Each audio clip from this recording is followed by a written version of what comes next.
another episode of Messages from Beyond. I am Emma, and this is my beautiful assistant, Kerry Walker.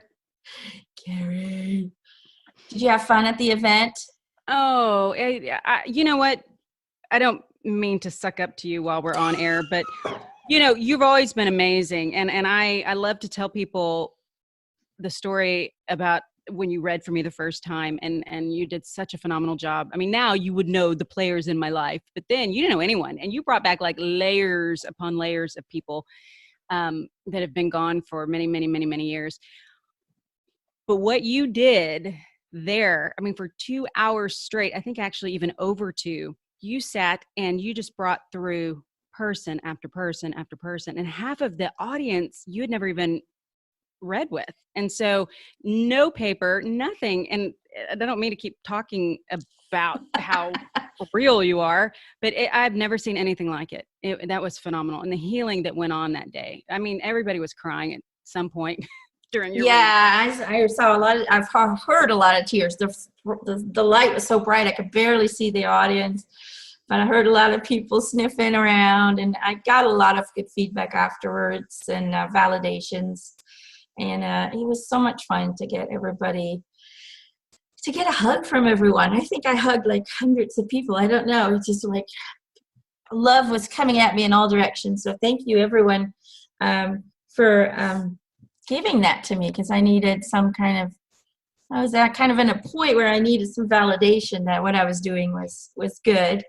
And that I needed to continue my job. And I'm so happy that my beautiful friends, that you, Kerry, decided to come and share that with me. So thank you for being there. So today, we have a beautiful young lady with us. Anyone? Who is it? Who is it? No, it's Miss Joan of Arc. Yay! So I've been talking to her for about 2 weeks. 2 weeks. About 2 weeks since about the second week that I was in California. I started talking to her in my mind, just to kind of get the energies flowing, and just to get familiar with her energy. And I expected her to be, I don't know, kind of quiet and strict. But she's this really fun, bubbly young lady who really just, I don't know, she's just fun. She makes me feel good. You've been giggling the entire time. I've been giggling the whole time. So I love her energy, and so she can hang out anytime. It makes me feel good. So yeah. You know, I feel her as calm, like very solid, like light, but solid and calm. Like kind of a mom. Yeah, there's this lightness about her. So what does she look like? You're right. Well, the way she kind of shows herself to me is, and keep in mind again that they can show themselves the way that they want to. They don't have a physical body, so they don't need to pick out a wardrobe anymore. But the way that she presents herself to me is she's very petite. She's very skinny. She's very short. She has kind of long, wavy hair. Not the short hair that people seem to always, link her to. But she does have long, kind of like a reddish brown, wavy hair. It's not curly, but it's not completely straight either. It's kind of wavy at the end. And the way she's dressed is, it just kind of looks like it's very, how would you say it in English? Plain. Not over the top or anything like that. She's not in an armor. It really just looks like a nice dress that comes all the way to about a little bit over the knee. So it just looks like a dress with some frillies on it. I don't really know how to explain it. Is it light blue? It is light blue, and it's got white around the collar. There's like white frillies. I don't know how to explain that. Lace? Yeah, lace. Frillies. I like frillies better. Frillies. I don't even know if that's a word, but I'm making it a word because I can. Well, there's so much misinformation. Well, not miss, because I don't know if it's miss, but there's so much varying information. And it's so funny. I can feel her sitting back going, okay, yeah, bring it. Let's Bring it hear about on. it. Well, everything from she was a peasant, her family, they were peasants, to, no, they really, really weren't, that they owned land, which back in that day was, you had some status if you own land, that they own land. And her father was a tax collector, and a farmer. So there is a little bit of like, what is folklore versus what is truth, and it's so hard when we go back that far. Mm-hmm. So I can't wait to hear about her childhood. Sounds like a plan. She's giggling again. I told you she's a big giggle. How old is she right now with you? Oh, I think she's probably about the age of 17, 18, something like that. So, but back then, was that considered midlife? I mean, how was that considered older? She says today that was considered adulthood. Okay, so she wasn't a child. I mean, No. By today's world, that you're very, very young. No, she says usually at the age of 14, you'd be getting married. Got it. Okay. Ooh, and which they tried. That's where I was going with that. Which they tried. My dad tried to promise me to a man, which I refused. And that's why my dad and I, my father, let's just say that our relationship wasn't that well after that. Probably an embarrassment. I mean, was he? Not just that, but it felt like betrayal. Mm-hmm. You were not supposed to say no to your father. Right. Right. And the man that was your betrothed, was he? Did you know him? I didn't. Okay. So there was not anything attached to that. So what was your life? I mean, what type of life did you have as a child growing up with your parents? Well, I guess I was born as a very normal and simple girl, who was extremely devoted to God, and really was very religious. I was I was born into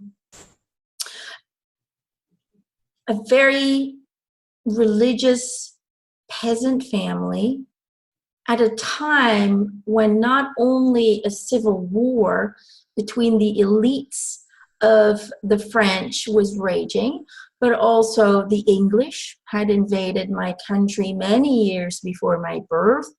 And on top of that, the church was divided as well because different popes were trying to claim the position. And you have to keep in mind that at that time, the church was the foundation of everything. It was the stability. So when the church lost its stability, and the French people became divided themselves through civil wars, the English took advantage of all of that bucket that was going on, and it was easy for them to make agreements with certain people to invade. So it was just a very rough time, I would say, to be born into. Now, like you said, my family was farmers mostly, and they were doing okay. In other words, my father didn't really struggle to put food on the table or to take care of us. And I did have a very hardworking family where we did support each other as much as we could during the harsh and sometimes fearful times. Because you have to keep in mind that conflicts would arise from time to time, where we would be, if I can say it, brutally attacked by the English. But we also had our problems as a family. Um, Usually because fear and stress were at the foundation of the troubles. And also, I had a very, very short temper, and my stubbornness didn't always help either. So I would reject a lot of what my parents would tell me to do. I was not the good behaving, always listening kind of girl. But I would go out and do my own things. And my parents weren't always, in approval of that. So let's just say that a few beatings hit my button. I bet it did. Well, but that kind of begs the question, why did you choose to come in as a female? Because it sounds like you carried the independence and the strong expectations that are put on men. Well, I think it was part of my kind of desire to release, how would I say it? It was part of my plan to live a life where I would sacrifice my own needs and wants. And coming in as a girl, that is a lot easier to do back in those days than men, because the men always had a certain ego, a certain power over everything. And it would have been a lot harder to release that power and to release that ego than coming in as a girl, because you have to remember, as a girl, I didn't go to school because that was custom, but I was taught by my mom how to cook, how to clean, how to wield a spinning wheel, how to sew, and I really loved taking care of animals. So I was taught to do things for other people. I was taught to self-sacrifice my own needs and wants for the benefit of others. And that would benefit me in what I was going to do in so many years later. Does that make sense? It does make sense. And we wouldn't have the story, I think, had you been male. It wouldn't have had the long, I just think that it wouldn't have left such an impact. That's it right there. Okay. So moving into adulthood. Yes. I read somewhere that your town had been basically destroyed twice by the English in your lifetime. So you sort of grew up with that knowing and that in your DNA, so to speak. She's showing me that her town was kind of on a line of, it's almost like a separation line. Here were the British or the English, and here were the French, and they were kind of stuck in between. So what it looks like. And you know about that. Yes, that's exactly right. Okay, so Crystal Shavaria, the second question is from her. What was the first vision you had, and how did it make you feel? I like that question.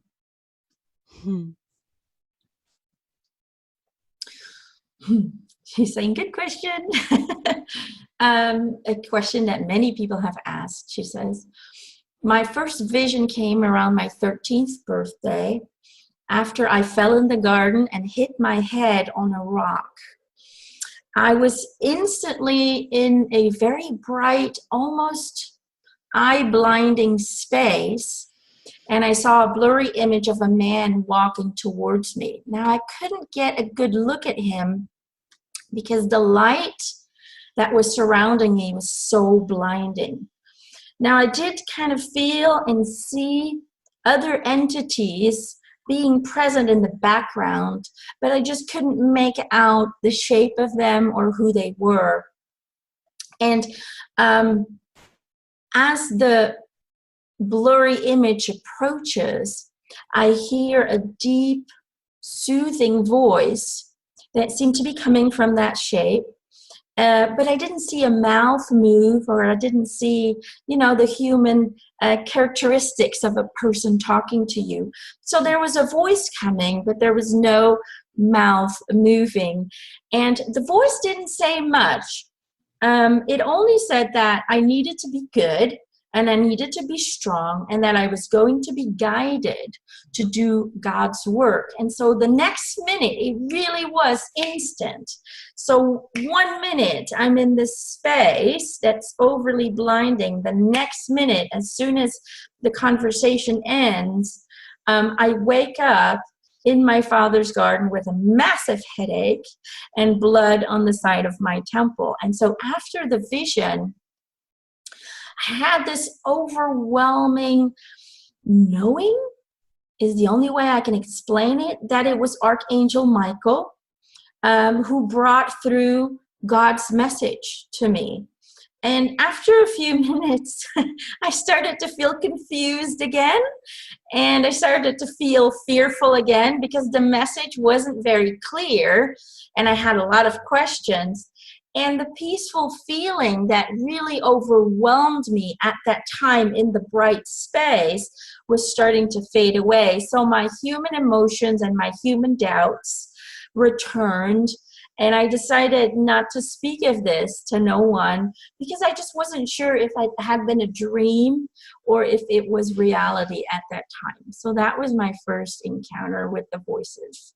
And it was just Michael and then some faceless or some people you really didn't know? They really were all faceless, but I just had a knowing. Okay. You wake up and you just know it was Michael. And I am sure that Michael sent that to me. But at that time, it was just a knowing. And there were entities in the background, but it was very hard to see who or how many. It was just, you could see there was a presence. Well, you answered number 3, which is from Angie Pangie. That's what she wanted to know, who sent them. And so who did send them? Well, different entities communicated with me. It was not one entity. And only on a very few occasions, it was Archangel Michael who stepped forward. Mostly I was greeted by different saints and different angels. Some of them were Saint Catherine, Archangel Gabriel, Saint Margaret, and some other entities that didn't always reveal their names. So, but really, if you think about it, really for me, it was God speaking through them. You know, because we're all one and we're all connected. We are all God's source. But they stepped forward to me in a manner that I could understand and connect to. And these were the saints and the angels that I prayed to, that I communicated to in my prayers. So these were the entities that stepped forward. But again, it was just God's way of communicating to me in a way that I would feel comfortable. Okay, so that leads actually to the next question, which this is a really great question. So, sorry if I mess up your last name, Camellia Mihai. I think it's Mihai. Okay, she wants to know, can you explain how the messages from high spirits of saints can be involved in war affairs, instructing about, I can't say the word, battle strategies? Yes, I can. Knowing that war means killing others, your brothers in spirit. That's such a great one because it's like they're choosing sides. That is a great question because you wouldn't think of spirits telling you, go kill some people. This isn't going so well for you. Let's activate. No, I'm sorry. Okay. She says, I understand the confusion. And it confused me too, because it contradicted what my religion said, she says. Okay. She says, I was used as a tool to create a ripple in the physical timeline of mankind in order to change certain energies and correct energetic imbalances. What many people don't understand, because as humans, we are blinded by the duality that we live in, and therefore man-made principles of what is good or bad that we blindly follow. So what many people don't understand is that war can be a tool to introduce and redirect certain energies and outcomes. Archangels create all different kinds of global events to rebalance the universal order, to create and introduce certain life experiences for the individual experience, or to guide the collective consciousness of mankind to make different decisions and create better things for their future.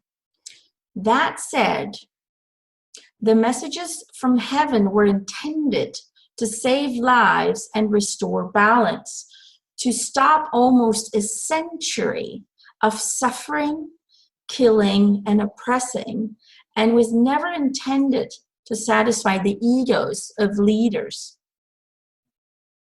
However, you have to keep in mind that my translations of the received messages, as it does for all messengers of divine communication, had to go through my very restricted human mind and very restricted understanding of the universe. And it was very much influenced by my restrictive religious views.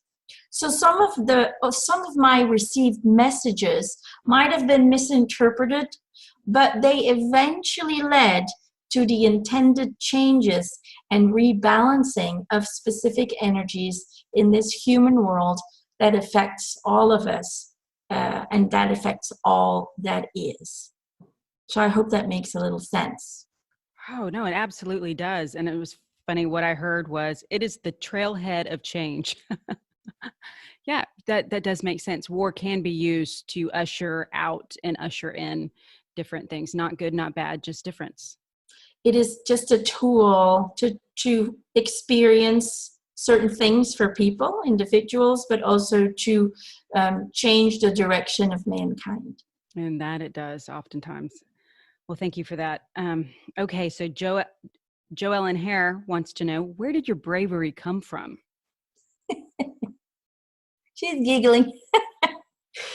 Oh, she says, despite what your stories tell you, I was not as brave as people want to believe.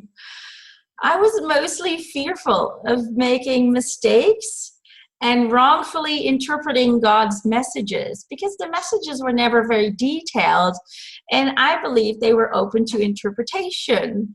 And that is why I went to confession so much out of fear of displeasing God. You have to keep in mind that I very much believed in the wrath of God and hell. Because of my deeply seated religious beliefs, and those beliefs overpowered this human reality that I lived in. So I had to really learn how to follow my own intuition on what the messages meant at the time, in my opinion.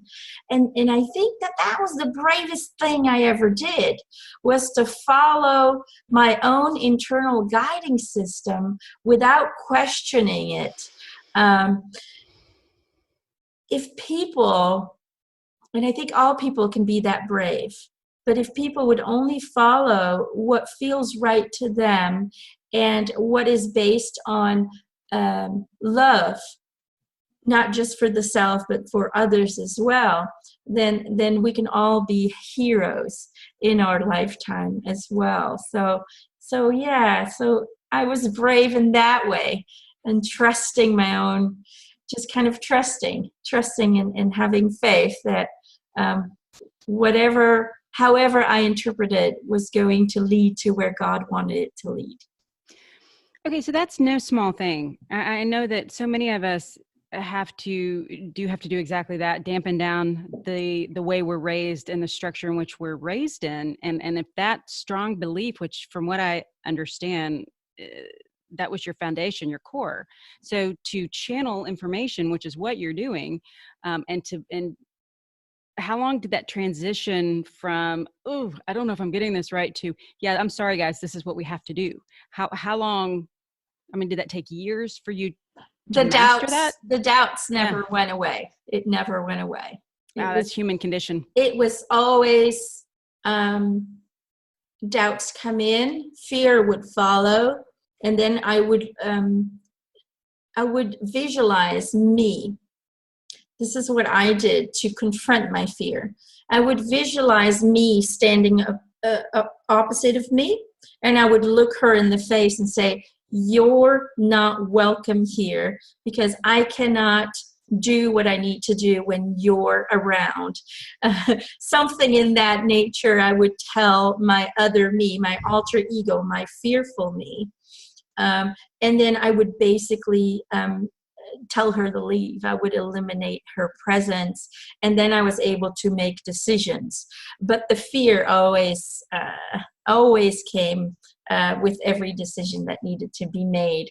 So it's really about teaching yourself to understand that you are a divine source of light, and that the fear is just the demon of mankind popping up, and it is separated from you. It is not you.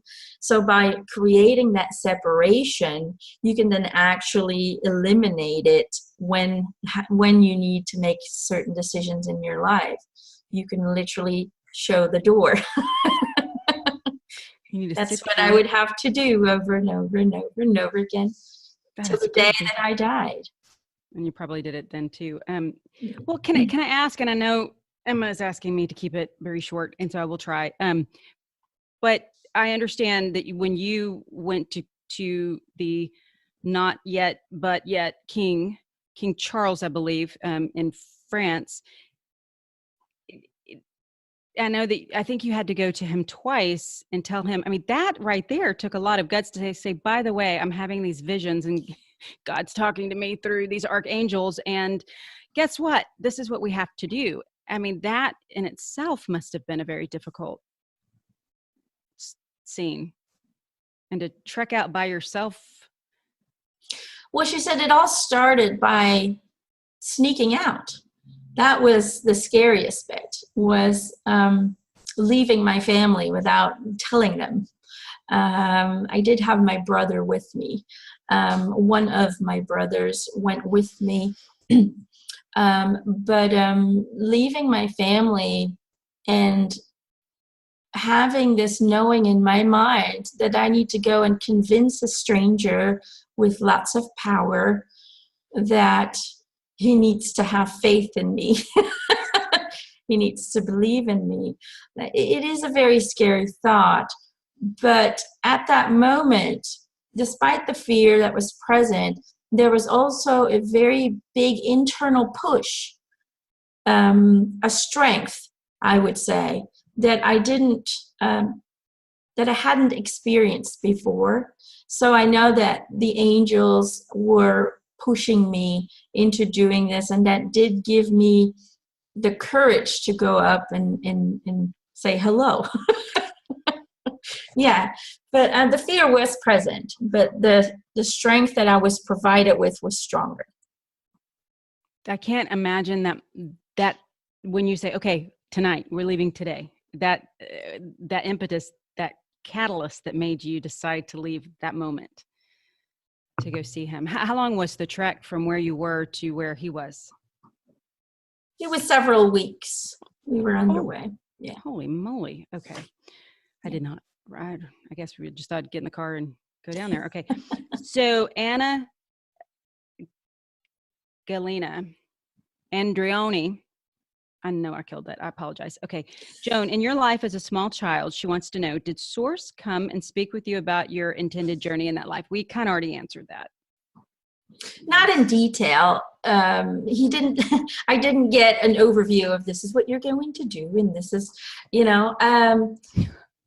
the only information that I received was that I was going to be guided to do God's work, whatever that meant, because I didn't know the details of that yet.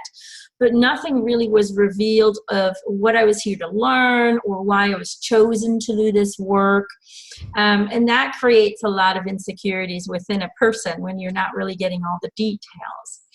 But what I know now is that I was here to learn to set aside my personal desires, to be a warrior for God, and to release all ego and live in function of the benefit of others. So to be selfless.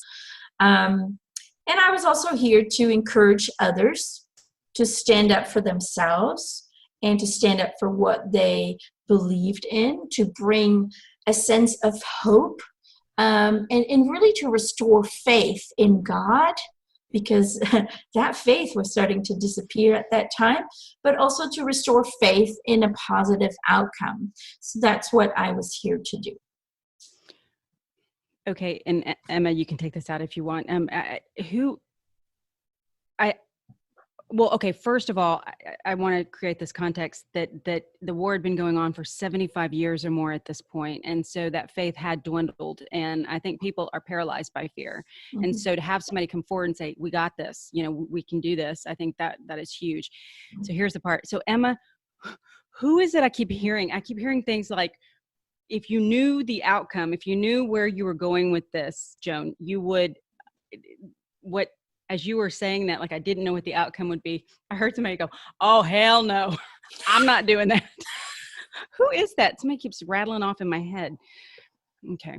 I think I know who it is. All right. It's somebody that's familiar with you, she says.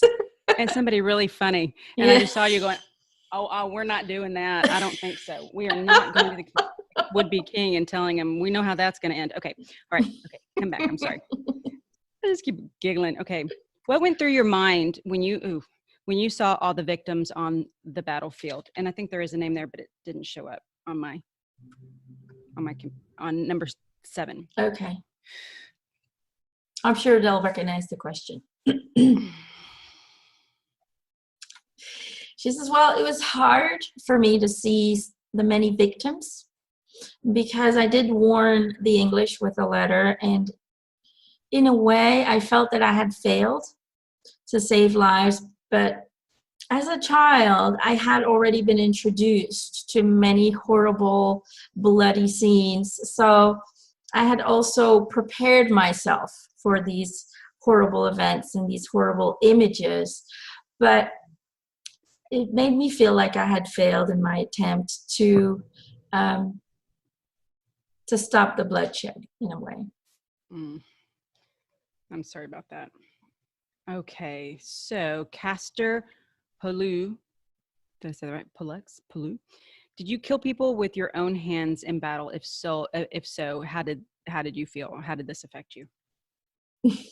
She says, no, on the contrary to what people want to believe, I never killed anyone with my own hands, and I was more of an advisor in the back of the line.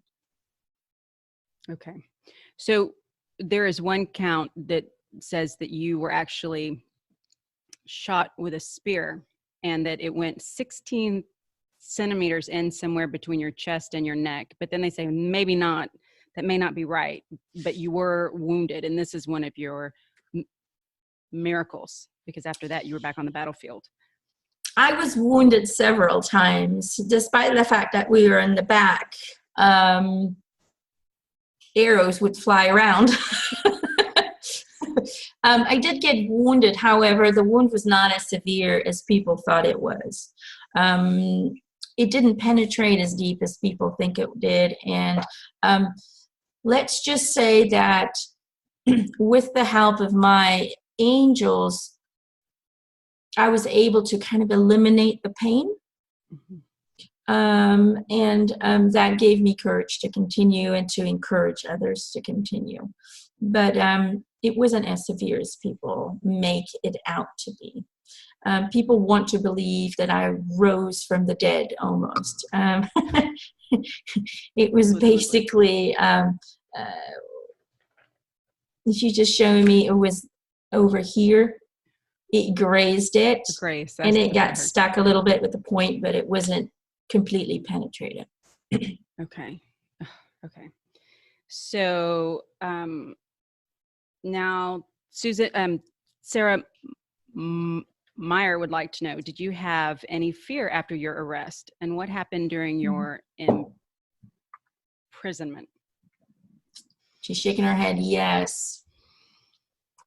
She says, yes, I did feel very fearful, which I was able to hide behind a mask of confidence and courage, but many guards feared me because they believed that I was possessed or I had evil powers. So they didn't really approach me much when they were alone. But they seemed to be a lot braver when they were in a group, and they were united around me. So it was funny to see how men changed, their appearances. When they were alone, they would stay as far away as possible. But when they were in a group, then all of a sudden they seemed very, very tough and very strong. So for me, that was really funny to see. But the conditions that I was held in were very poor. I was tied with very heavy chains on the wrist, on the feet that would cut into my skin, that would make me bleed. I also had a chain around my waist. And so I was very immobilized. I had very little mobility.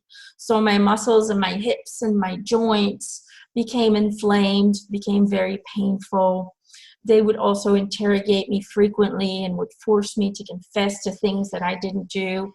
Or they would force me to confess things that really I did not want to tell them.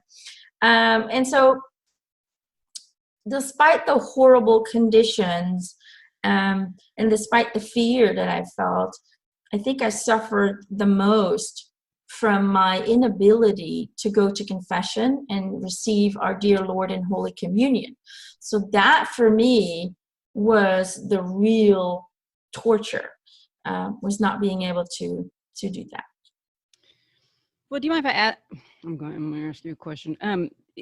So I have heard counts that you renounced your visions, and it was actually the Catholic Church that put you on trial.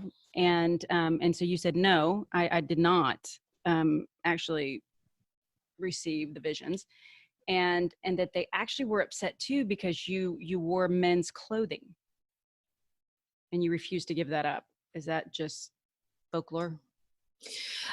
No, I did wear men's clothing on the battlefield because it was just so much easier.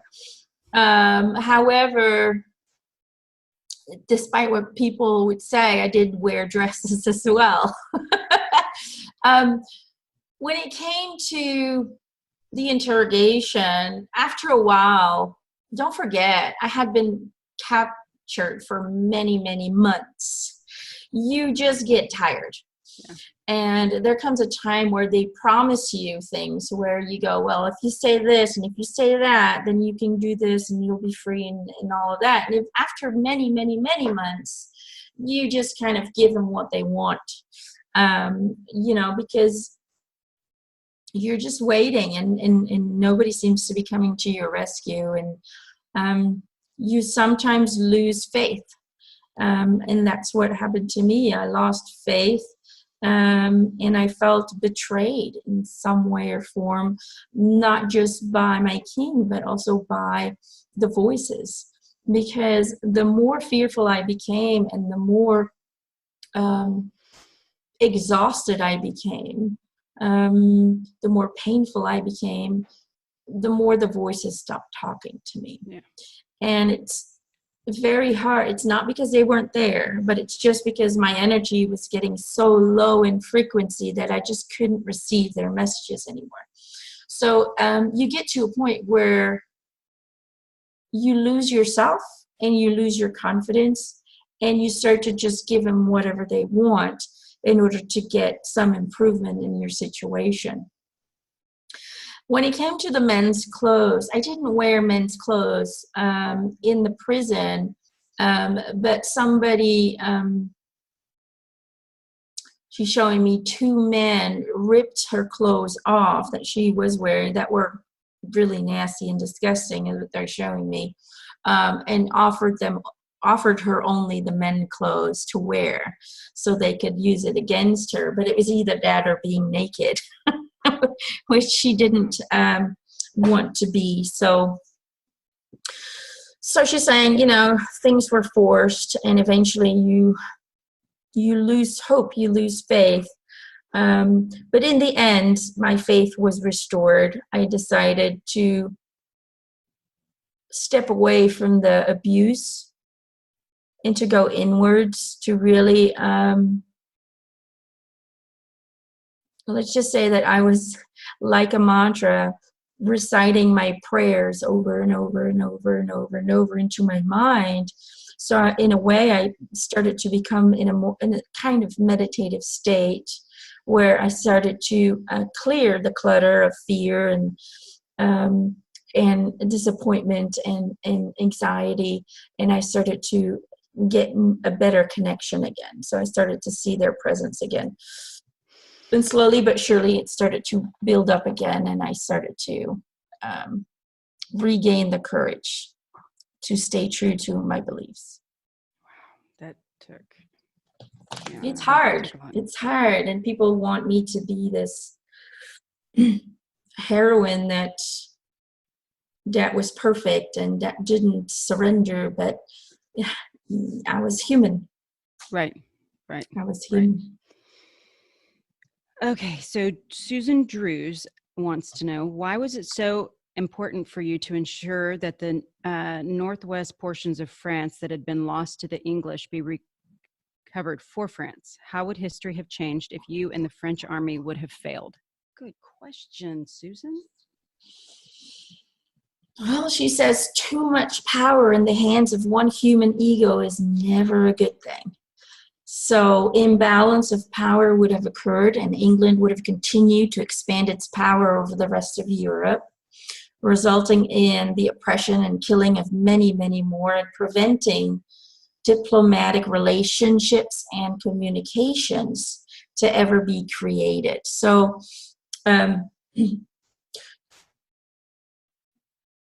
she says industrial revolution and capitalism would also have been delayed. I don't know what capitalism is, but that's the U.S. That's how the weak die out, the strong businesses prosper. Okay. Supply and demand.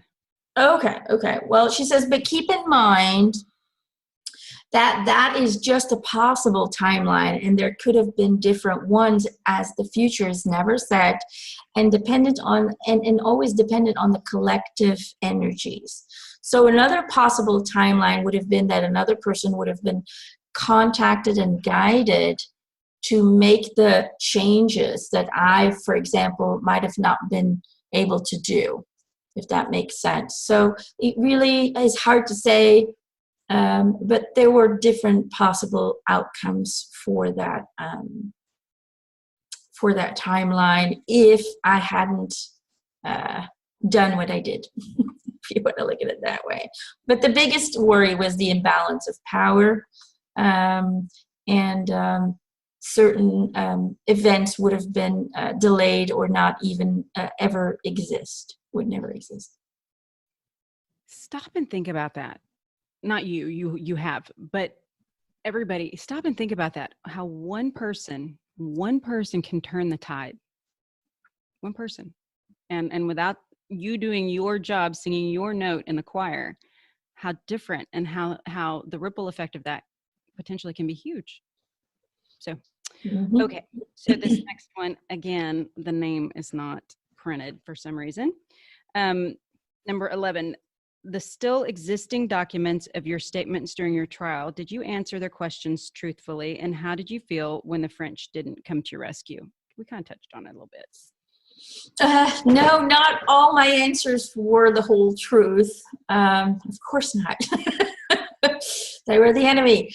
I was trying very hard to postpone their verdict by giving them incomplete answers, by asking them time to consult with the voices I heard, although the voices had disappeared at that time. But I did not let them know that. I would always tell them that I did hear them every day, to kind of install a sense of fear into them, and so on. So I was just trying to stall time, hoping for my king to come to my rescue. But unfortunately, they never came to my aid, which put me in an inner state of duality. My human self felt betrayed, sad, angry, fearful, all at the same time.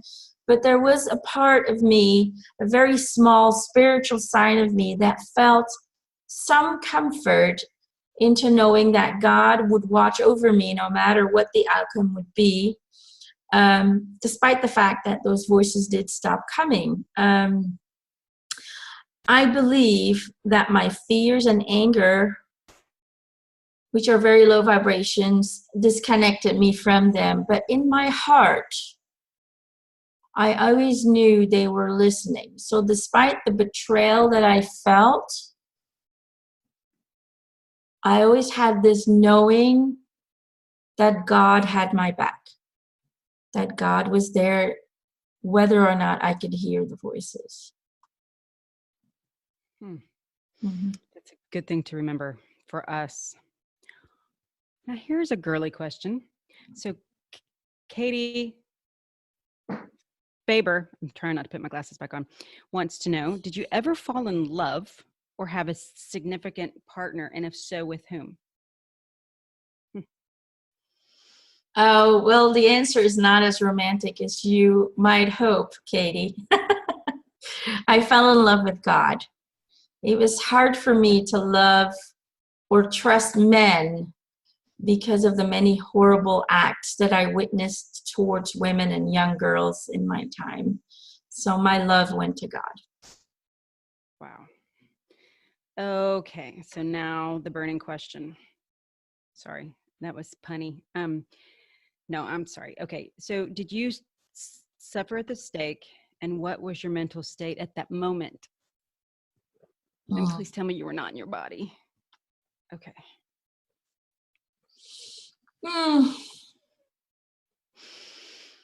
She says, I didn't suffer as much as people think because I was lifted out of my body by my spiritual team before the physical pains would have become unbearable. Now, this might be hard to believe, but at first, there is this state of panic in your mind because you start to realize that what is about to happen is real. And you just want to scream and you want to flee the scene. That is the first response. But then once the flames started to surround me, and despite the fact that I was fully aware of what was happening to my body, I started to feel peaceful. I started to feel disconnected from that body, and I became fearless. And my mindset was so focused on the peace that I felt at that time that the pain disappeared. So it really was thanks to my team, my guides, my angels, who were helping me to disconnect from the physical pain and the fear. And they were really, it is the weirdest feeling, she says, because in your mind, you know that right now your body is suffering, but you don't feel it. You just feel an overwhelming sensation of love and peace and tranquility. And before my body stopped functioning, I was floating above it and was flying, which was really a peaceful feeling. I was flying and being guided towards the light. So. Okay, so Cassia Nava, did you incarnate as Joan of Arc purposely to save France? In other words, what was your life purpose? No, I wasn't here to save France, and despite the heroine they made me into, the war continued many years after my transitioning. So I didn't single-handedly save France. However, as I said before, I was here to reinstall hope, courage, and faith within the hearts of my fellow Frenchmen so they would feel re-energized and hopeful for their future and regain the strength to stand up for themselves and to stand up for what they believed in and to stand up for the future of their families. So I was here to try and start also a diplomatic warfare or create diplomatic solutions. And through this, I was used as a tool, a messenger of God, to try and save as many lives as possible.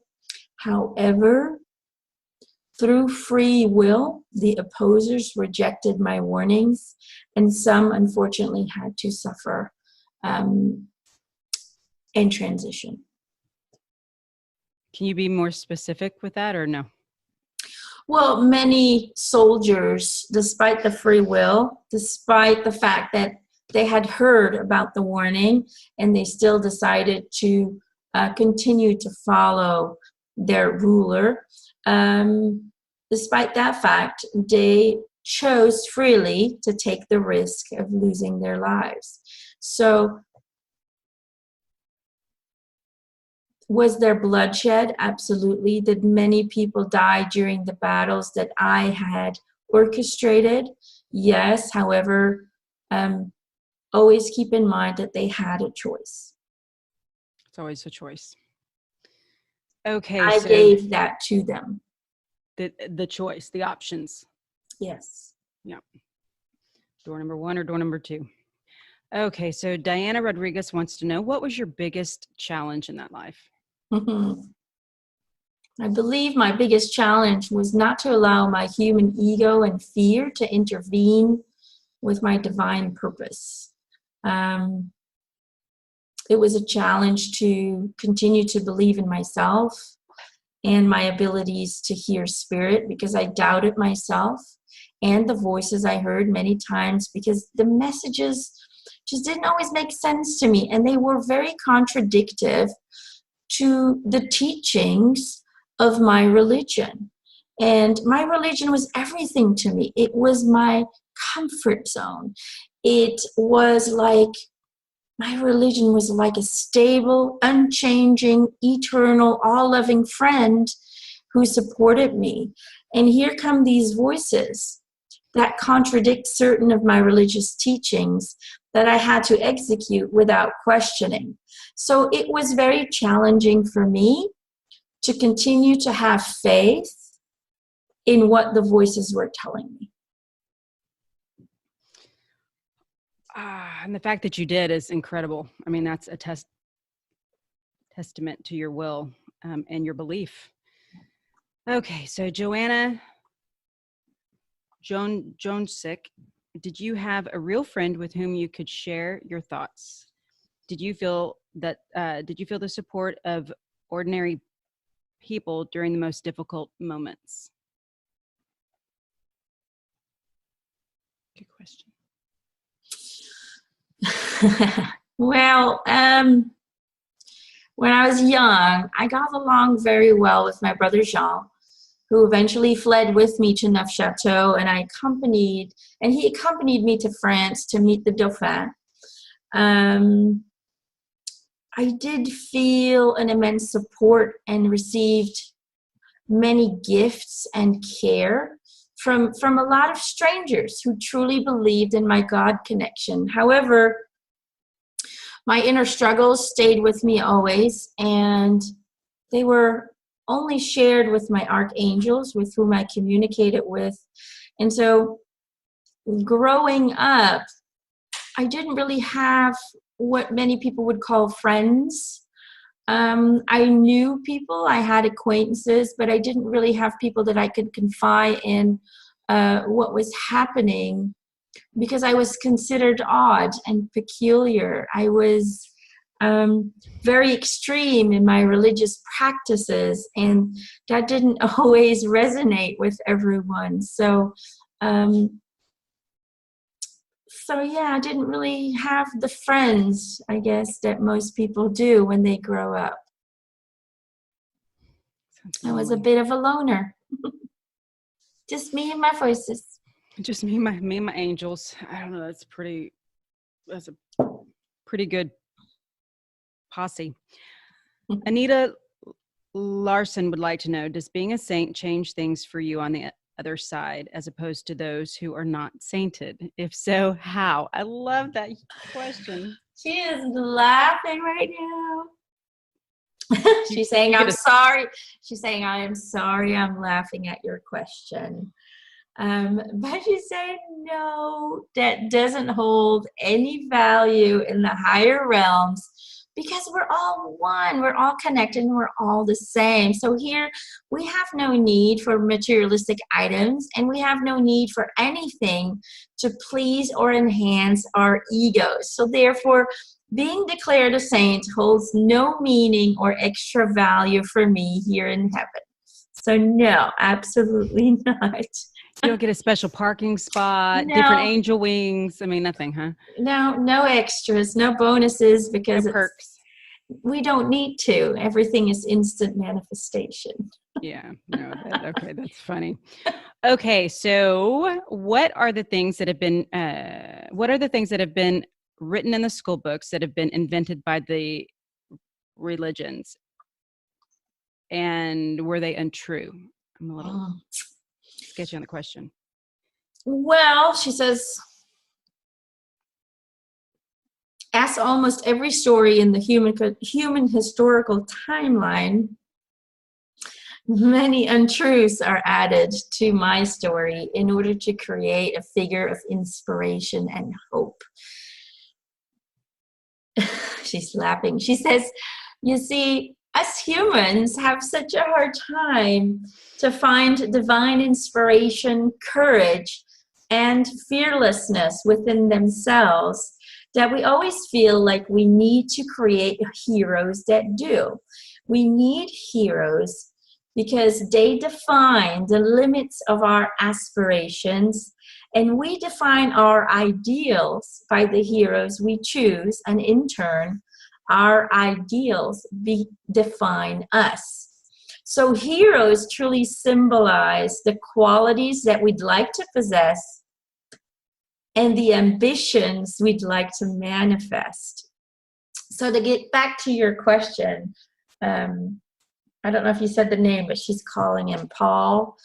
I was portrayed as a fearless, almost possessed warrior who is out for blood and victory for my king.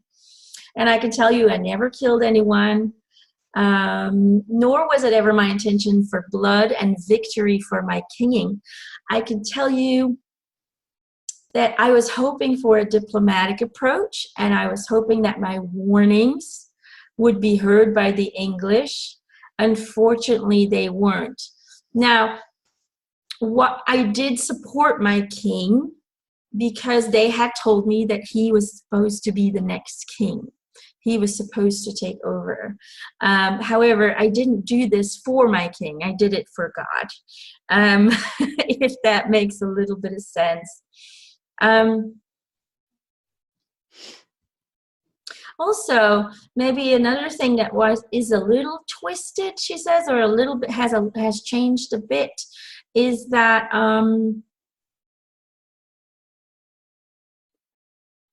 she's showing me an image. Where are you showing me?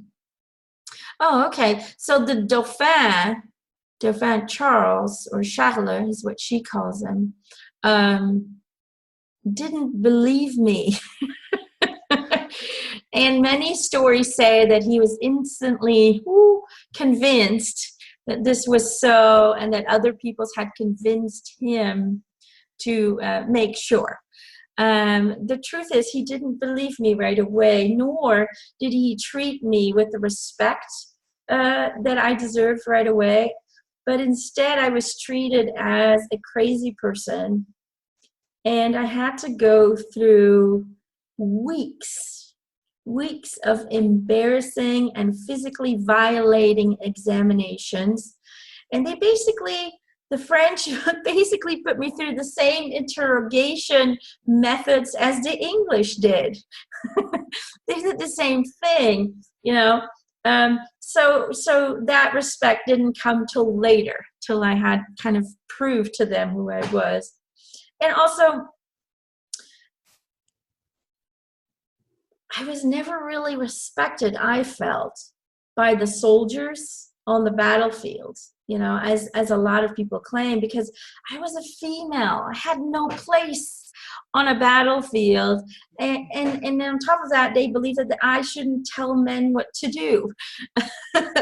So luckily, I was very stubborn, and I was aggressive from time to time, which made me kind of fit in, I guess. But know that I really hated being a woman sometimes, because I didn't really fit into that female role. And I felt that I had more male energy than female. I felt more like a man than I did as a female. And so for me, that was a little conflicting sometimes, why I was chosen to have this body. But it made sense later on, that I needed to be different, and I needed to inject history with something that was very peculiar and that was not done at the time. And that was the only way that my story would stand out in the history of time. Well, and to carry that much masculinity and to be so tiny, just to be so demure and petite. At least that's the way we see all of that now. Anyway, okay. So Sarah Grebe would like to know, what advice would you have for us to help find the courage and strength in our everyday lives, especially when we encounter hardships or fear? Well, she says, I've talked about this a little bit before. The most courageous thing you can ever do in life is to follow your own heart, no matter what others think of it. It's better to believe and listen to the teachings of God or source, however you want to call it, than to listen to those of man. So learn to listen to the mystical voices that are sent from God to direct us, because God talks through us from the heart. So what do I mean by that? You truly have to listen to the inner guidance that talks to you from the heart, that speaks of compassion and love, of equality and acceptance. And I hope that my courage gives you the strength to speak out in faith and expand our notion of gender roles. Trust in God and believe in a divine purpose in all that you encounter, even when all things seem hopeless or feel like betrayal. When we believe that all has a divine purpose for our growth and our expansion, that everything is directed by a higher source for the benefit of the individual, but also the benefit and expansion for all of us, then fear really is no longer necessary. And when all fear vanishes, our lives become more peaceful, and we become less demanding of what needs to be accomplished or achieved in life, because we start to exist in a state of allowing and inspiration. We're starting to invite in what will be beneficial for our growth, instead of being in a constant state of needing and wanting, which can only lead to more needing and wanting, which always results in fear of not receiving what we think we need, and always leads to feeling unaccomplished or feeling unfulfilled or just feeling plain stuck.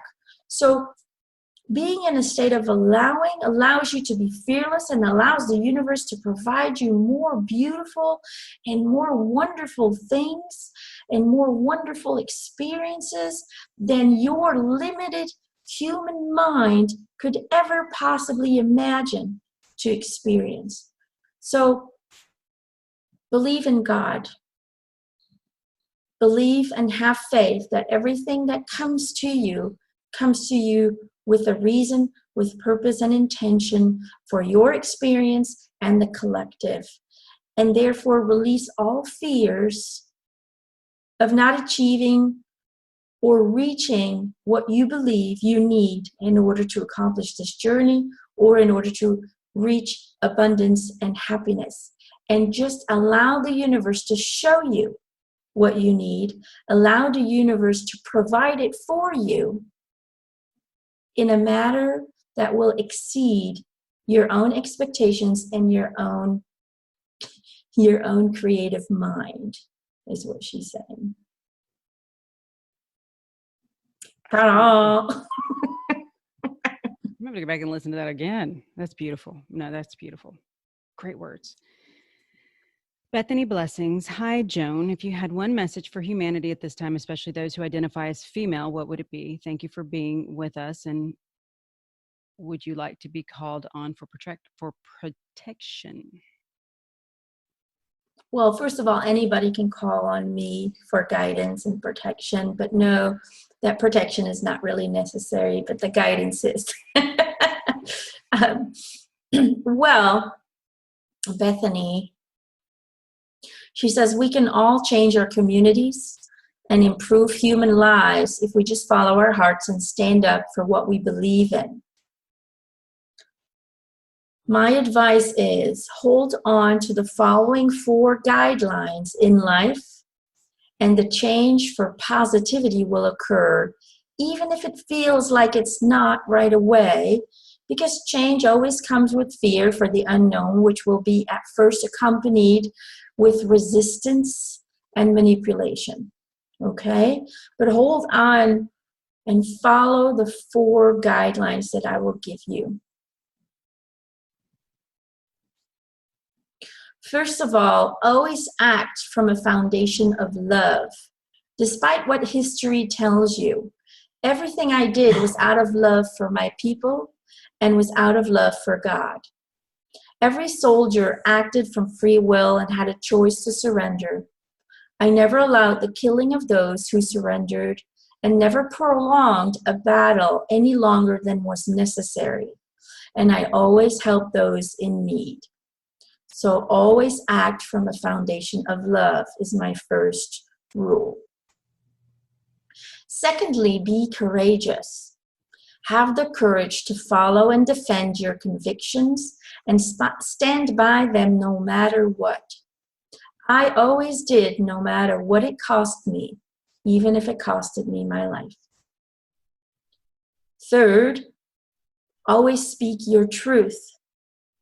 I always spoke the truth, whether people liked what I said or not. I would never allow anyone or other people's beliefs and convictions to manipulate me or change my truth. So always speak your truth. And number 4, be faithful and loyal to yourself and your own fearless thoughts and feelings.